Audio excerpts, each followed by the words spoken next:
تمثیلی، اساطیری اور علامتی انداز کے علاوہ ہجرت کے تجربے کی وجہ سے نسٹلیجیا بھی ہے۔ یہ افسانہ نگاری کے حوالے سے بات ہو رہی ہے، تفصیل سے میں نے اس کو ان کی افسانہ نگاری کے لیکچر میں ڈسکس کیا ہے، آپ اس کو دیکھ سکتے ہیں۔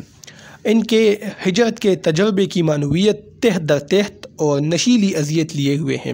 وہ نئے افسانہ نگاروں سے یوں مخاطب ہوتے ہیں، یوں کہتے ہیں نئے افسانہ نگاروں سے کہ جو چھوٹی سی اذیت اس فقیر کے نصیب میں لکھی گئی ہے، یہ انتظار حسین کے الفاظ ہیں، جو چھوٹی سی اذیت اس فقیر کے نصیب میں لکھی گئی ہے وہ تمہیں عطا نہیں ہوئی۔ میں اپنی مصیبت میں زمینوں اور زمانوں میں آوارہ پھرتا ہوں، کتنے دن اجودیہ اور کربلا کے بیچ مارا مارا پھرتا رہا ہوں، یہ جاننے کے لیے کہ جب بلے آدمی اپنی بستی کو چھوڑتے ہیں تو ان پر کیا بیتتی ہے اور خود پر کیا بیتتی ہے۔ تو انہوں نے چونکہ ہجرت کیا تھا تو لہٰذا یہ صدمہ اس کو پہنچا تھا، اور ان کے افسانوں میں ہجرت کا موضوع بہت سرگرم رہا ہے۔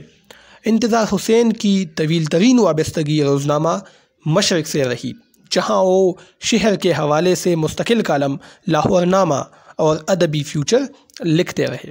ان تحریروں کا انتخاب کتابی شکل میں شائع ہو چکا ہے، یعنی روزانہ جب لکھتے تو پھر انہوں نے اس کو ایک کتابی شکل دی۔ 1988 میں وہ روزنامہ مشرق سے ریٹائر ہو گئے، اور اس کے بعد پہلے روزنامہ آج کل لاہور اور پھر روزنامہ یعنی اخبار ایکسپریس میں کالم لکھتے رہے۔ اردو کے علاوہ وہ انگریزی میں بھی کالم لکھتے رہے ہیں۔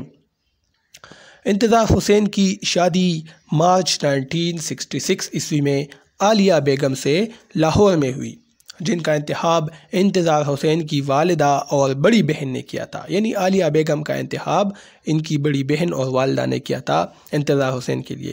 عالیہ بیگم گھریلو خاتون تھی، وہ کہتی تھی شادی سے پہلے مشرق اخبار میں ان کا کالم دیکھ کر، یعنی انتظار حسین کا کالم دیکھ کر سوچا کرتی تھی کہ یا اللہ، یہ شخص کیا کبھی گھر میں بھی ٹکتا ہے یا نہیں۔ اس وقت انہیں اندازہ نہیں تھا کہ گھر میں نہ ٹکنے والے اس آدمی کا گھر انہی کو بسانا ہے۔ انتظار حسین نے اپنے مکالموں کے مجموعے میں ذکر کیا ہے کہ ان کے تراشے یعنی ان کے لکھے ہوئے کالم ان کی بیگم نے سنبھال کر رکھے تھے۔